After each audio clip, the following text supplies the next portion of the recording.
Hello dear students, today we will start our fifth chapter of Geography, Major Domains of the Earth. As you have read in the first chapter, the Earth is the only planet which has life.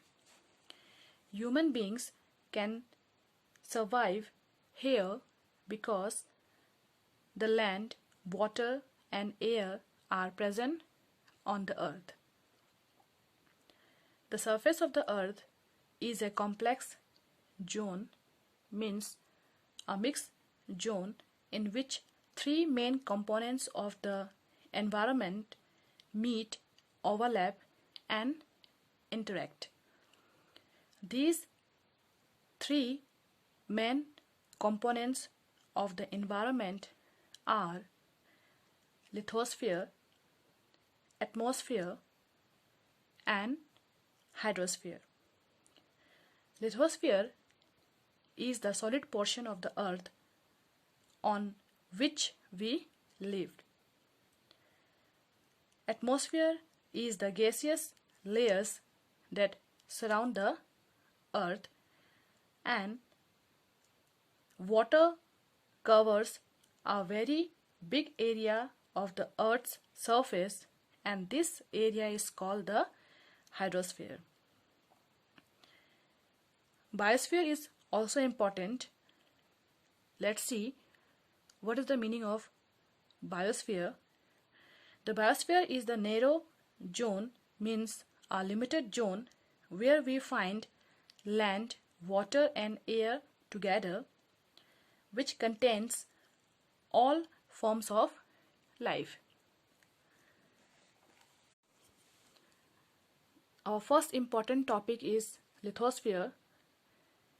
The solid portion of the earth is called the lithosphere.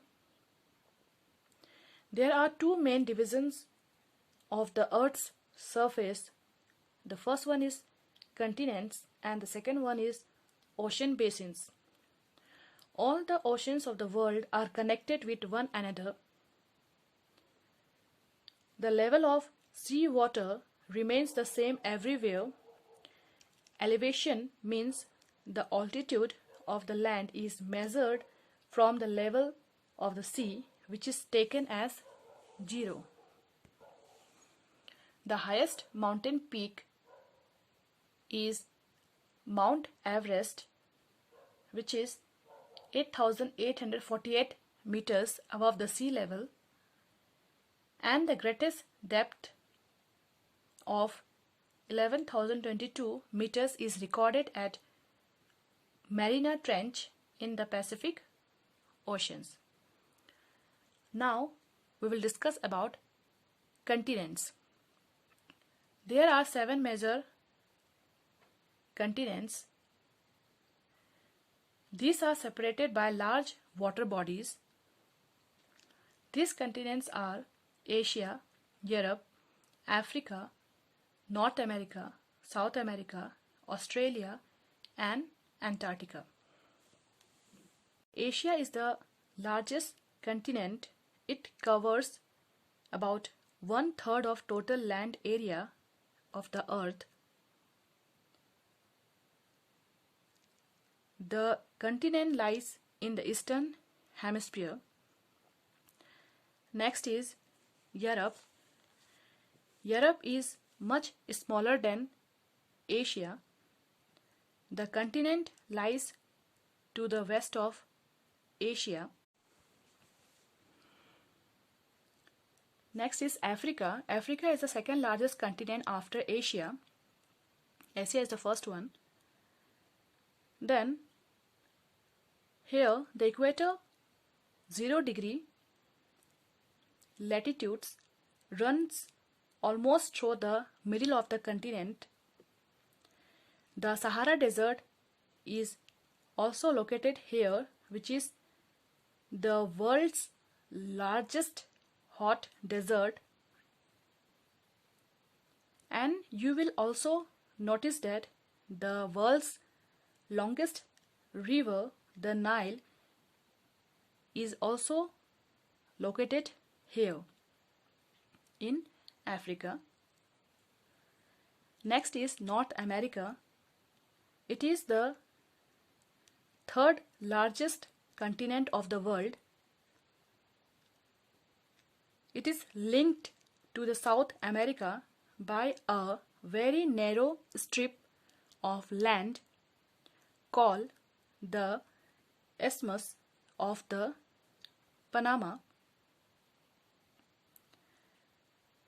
The continent lies completely in the northern and the western hemisphere.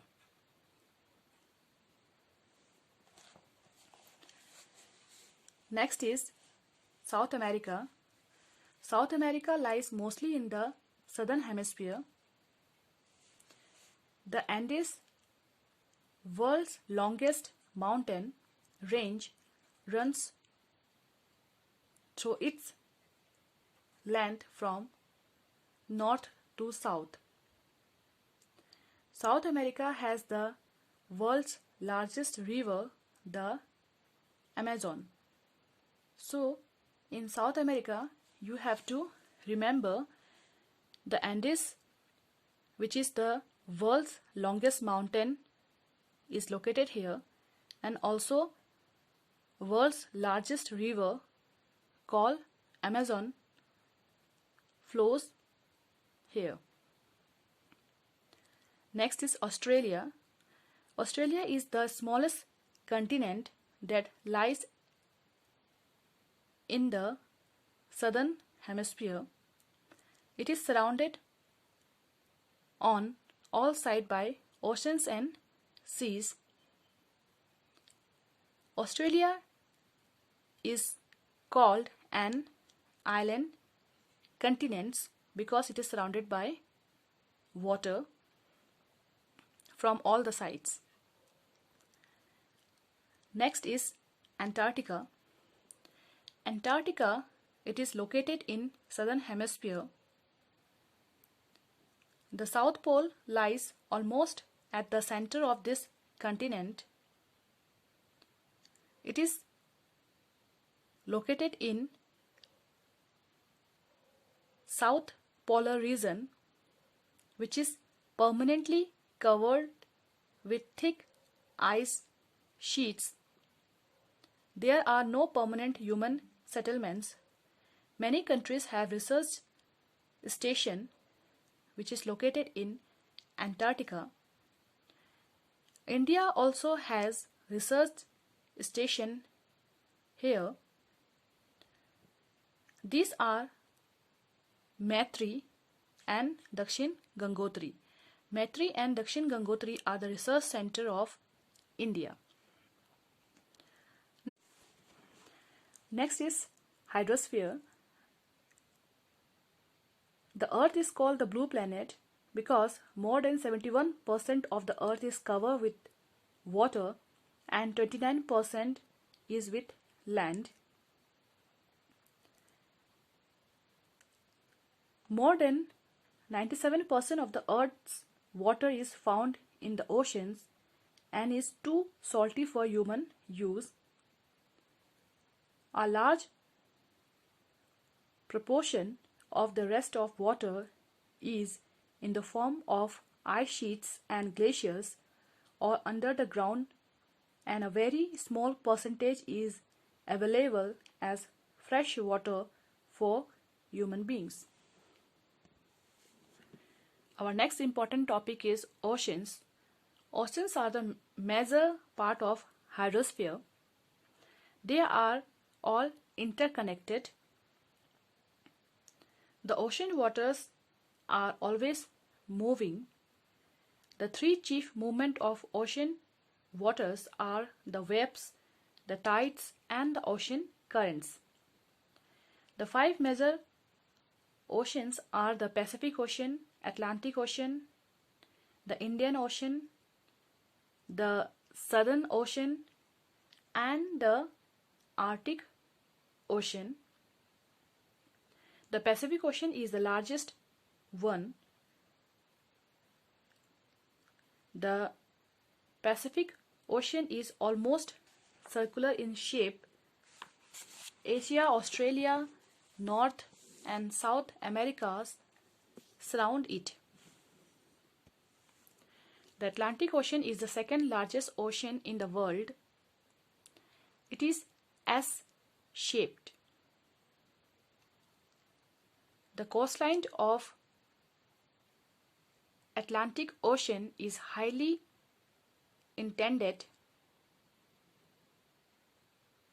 This irregular and indented coastline provides ideal location for natural harbor and ports. From the point of view of commerce, it is busiest ocean. The Atlantic Ocean is the second largest ocean in the world. It is S-shaped. It is the busiest ocean because it provides the ideal location for natural harbors and ports. The Indian Ocean is the only ocean named after a country, that is India. So it is a name after a country, India. So it is called Indian Ocean. The shape of ocean is almost triangular. Next is the Southern Ocean. It is encircles the continent of Antarctica and extends northward to 60° south latitude. The last one is Arctic Ocean. It is located within the Arctic Circle and surround the North Pole. Let's start with the next important topic, atmosphere. The Earth is surrounded by a layer of gas called the atmosphere. This thin blanket of air is an important aspect of the planet because it provides us with the air we breathe and protect us from the harmful effect of sun rays, example ultraviolet rays. The atmosphere extends up to a height of about 1600 kilometers. The atmosphere is divided into 5 layers based on composition, temperature, and other properties. And these layers are called the troposphere, the stratosphere, the mesosphere, the thermosphere, and the exosphere. The atmosphere is composed mainly of nitrogen and oxygen, which make up about 99% of clean dry air. Nitrogen 78%, oxygen 21%, and the other gases like carbon dioxide, argon, etc. comprise only 1% by volume. Oxygen is the breath of life, and nitrogen help in the growth of the living organism. Carbon dioxide, present in minute amount, is important as it absorbs heat radiated by the earth. So it is also important. The density of the atmosphere varies with height. It is maximum at the sea level and decreases rapidly as we go up. That's why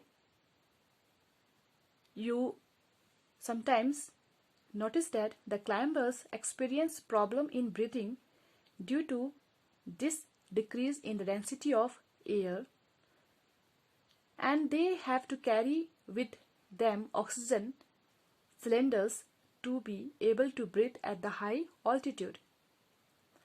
The temperature also decreases as we go upwards. The atmosphere extends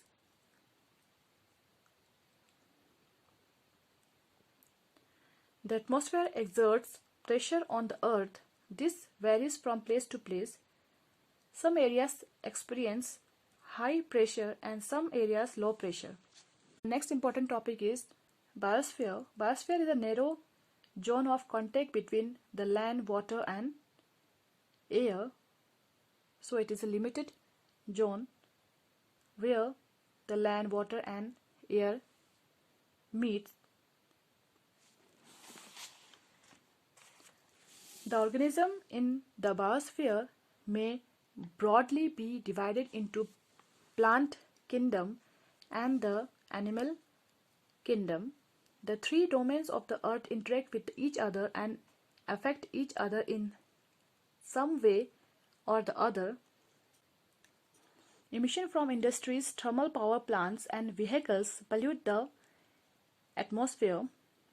Carbon dioxide is an important constituent of air because carbon dioxide